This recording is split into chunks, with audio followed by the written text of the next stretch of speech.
अस्सलाम वालेकुम वरहमतुल्लाहि वबरकातुहू। नाज़रीन, इस्तकबाल है आपका इनकलाब मीडिया में। दोस्तों, चैनल को सब्सक्राइब करके बेल आइकॉन पर जरूर प्रेस कर दे। हम एक हल्की सी झलक उत्तर प्रदेश यूपी इलेक्शन पर डालते हैं। हमारे यहाँ भारत का सबसे अहम इलेक्शन होते हैं यूपी का।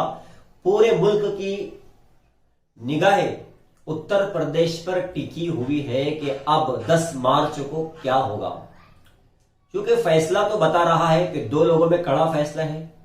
एक है अखिलेश यादव, दूसरे सीएम योगी आदित्यनाथ। लेकिन ये दोनों पार्टियों के साथ पूरे राज्य में अलग अलग पार्टियां, चाहे वो आम आदमी पार्टी हो, प्रियंका गांधी हो, कांग्रेस पार्टी हो, असद अवैसी हो, ऐसी चंद्रशेखर आजाद हो, राजभर हो, ऐसी मायावती हो, जितनी भी पार्टियां हैं और अपनी इलाकाई छोटी छोटी पार्टियां भी मैदान में कूद पड़ी। हर कोई किस्मत आजमाने पर लगा हुआ है।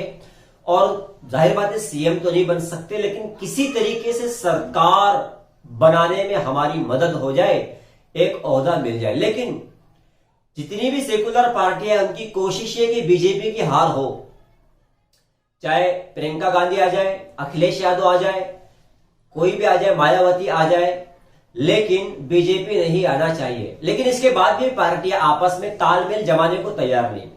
और इन तमाम राजनीतिक पार्टियों में बड़ी उभर कर सामने आने वाली पार्टी जनाब असदुद्दीन अवैसी की है, जो अपनी किस्मत दूसरी मर्तबा आजमा रहे हैं। बड़े जोरों शोरों के साथ बहुत ही हंगामी तौर पर मेहनतें कर रहे हैं, बड़ा जोर लगा रहे हैं। 100 सीटों पर 100 नशिस्त खड़ा करने का और 100 उम्मीदवार खड़ा करने का दावा किया असद अवैसी ने। बहुत सारी फहरिस्त जारी की है, बहुत सारे लोगों के नाम आ गए हैं, कहां से कौन किस तरीके से खड़ा किया जाएगा। लेकिन सवाल पूरे मुल्क में मीडिया से हो या जनता से, अवैसी से किया जा रहा है, खासतौर से मुस्लिम तबका, कि असद अवैसी को अकेले इलेक्शन तो बिल्कुल नहीं लड़ना चाहिए। कोई तो ये कह रहा है कि अवैसी को इलेक्शन लड़ना ही नहीं चाहिए, आप जाकर आराम से अपने घर में बैठे और सिर्फ इंतजार करें कि कौन सीएम बनता है। लोगों की अपनी अपनी राय है, लेकिन जनाब असदुद्दीन अवैसी का मानना यह है कि जब हर कोई किस्मत आजमा रहा है, तो मेरे पास भी काफिला है, जनता का सपोर्ट है। और इससे पहले भी यूपी का इलेक्शन लड़ चुके, बिहार का इलेक्शन लड़े, महाराष्ट्र का इलेक्शन लड़े, तो उनको ये लग रहा है कि बहुत ही मैं कहीं ना कहीं आगे अब इस बार इलेक्शन में जा सकता हूं। ये अवैसी का अपना मानना है।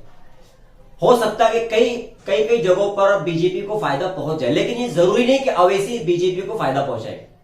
लेकिन सवाल जब लोग अवैसी से कर रहे हैं, तो अवैसी का भी सवाल है कि जितनी भी दूसरी पार्टियां हैं, जैसे मुस्लिम वोट अगर बढ़ता है तो बीजेपी आती है, तो ऐसे हिंदू वोट भी अगर बटेगा तो भी बीजेपी आएगी। यादव के वोट बटेगी, मायावती दलितों के वोट तकसीम होगा, ऐसी चंद्रशेखर आजाद वो भी दलितों के वोट को तकसीम करेंगे, प्रियंका गांधी हिंदुओं के वोट को तकसीम करेगी, आम आदमी पार्टी हिंदुओं के वोट को तकसीम करेगी। हो सकता है कुछ मुसलमानों की वोटिंग मिल जाए, इनसे भी वोट तकसीम हो गए। जब ये लोग इतनी बड़ी बड़ी पार्टियों के लोग हैं, इनकी ये उम्मीद है कि बीजेपी नहीं आना चाहिए, उसके बाद भी अकेले इलेक्शन लड़ रहे हैं।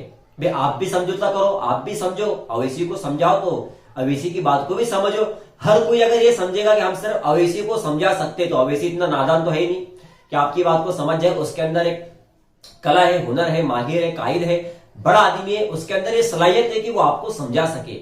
तो अवैसी अगर कुछ समझा रहे हैं तो आपको समझने की जरूरत है, फिर अवैसी आपकी बात को भी समझेंगे। लेकिन जब आप तैयार ही नहीं, तो अकेले अवैसी ने बीजेपी को हराने का ठेका तो नहीं लिया है ना।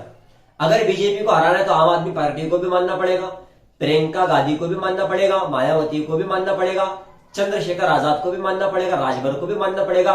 ये छोटी छोटी पार्टियां जब इलेक्शन लड़ रही है, तो अवैसी के पीछे बड़ा काफिला है, बड़ा सपोर्ट है। आपने खुद रैलियां देखी होगी, सभा देखी होगी, वोटिंग देखा होगा कि किस तरीके से असद अवैसी के लिए लोग मेहनतें कर रहे हैं।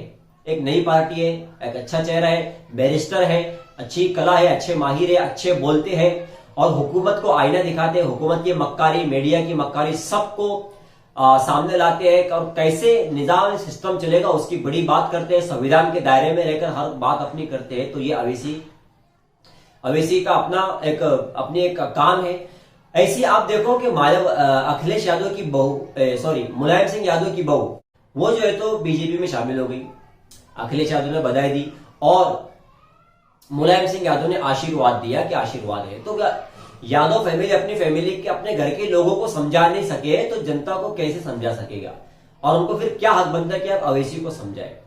तो आपने हेडिंग देखा होगा कि अवैसी ने अपनी बहू को दिया आशीर्वाद, अवैसी ने मुलायम सिंह यादव की बहू को दिया आशीर्वाद।